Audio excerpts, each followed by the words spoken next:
In the name of God, the source of all being, incarnate Word, and Holy Spirit. Amen.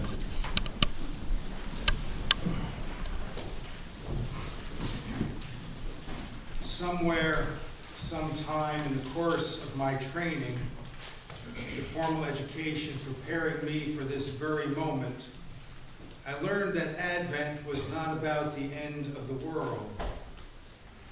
Clearly, who was ever doing the preparing on that particular day of that lesson had never read or heard the collect written by Thomas Cranmer, or the propers for the first Sunday of Advent, Year B, that is, today. They read that in the last day, when he shall come again in his glorious majesty to judge both the living and the dead. Or from Isaiah, that you would rend the heavens and come down. Or from St. Paul, as you wait for the revealing of our Lord Jesus Christ. Or from the Gospel of Mark, then they will see the Son of Man coming in clouds with great power and glory. Then he will send out the angels and gather his elect from the four winds, from the ends of the earth to the ends of heaven.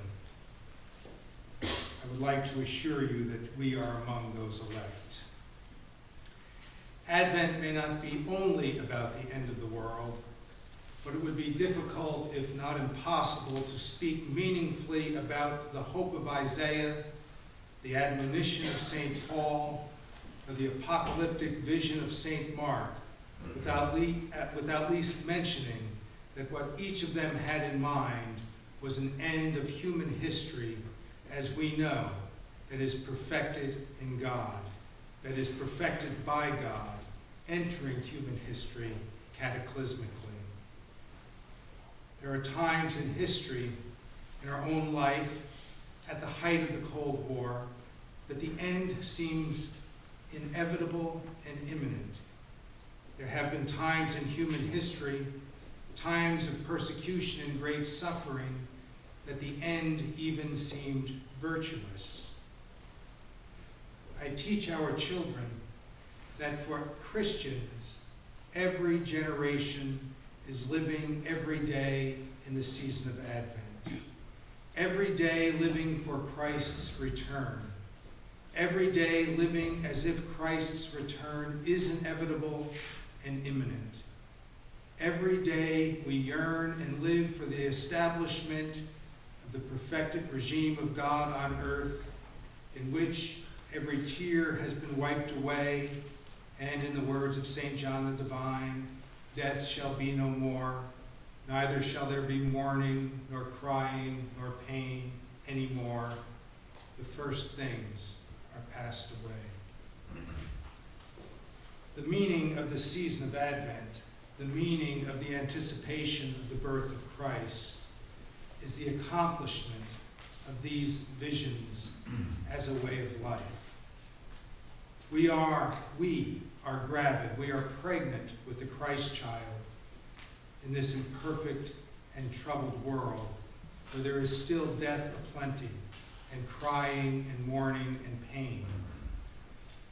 We, as a community of hope and faith and promise and love and expectation and joy, are God's sacramental and incarnational real presence in the world that is in its end times.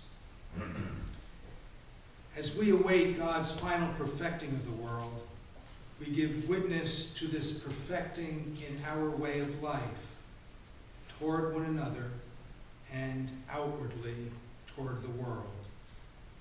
We are at once the child and the nurturer, the recipients of God's grace and the dispensers of God's goodwill toward the world.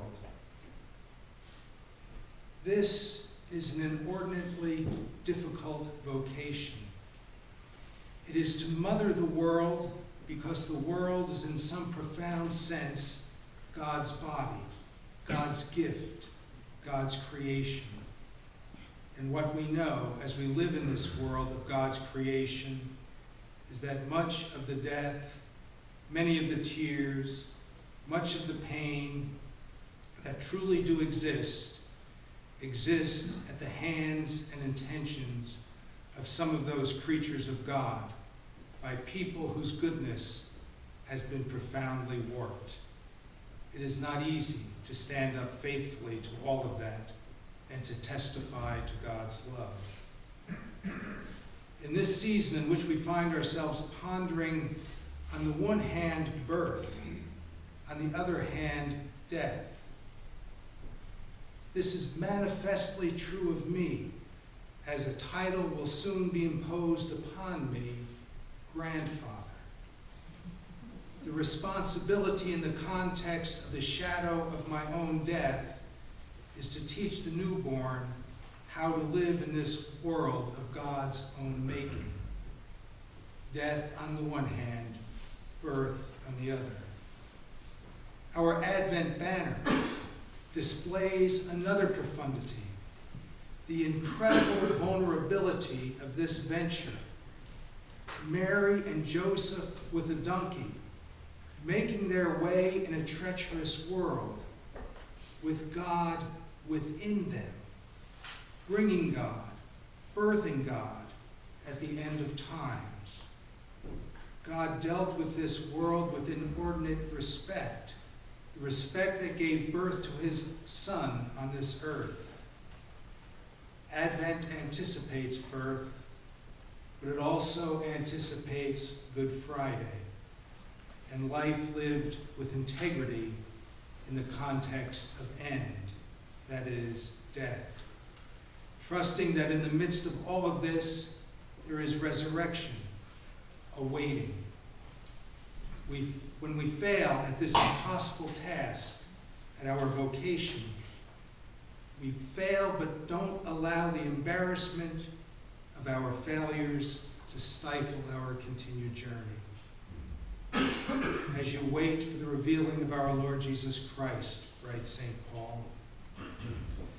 What St. Paul, and in fact all of the readings, want to teach us about Advent is that there is a quality of waiting, and that quality is serious engagement in and with the world, as, like Mary, God's bearer. In the name of the Father, and of the Son, and of the Holy Spirit. Amen.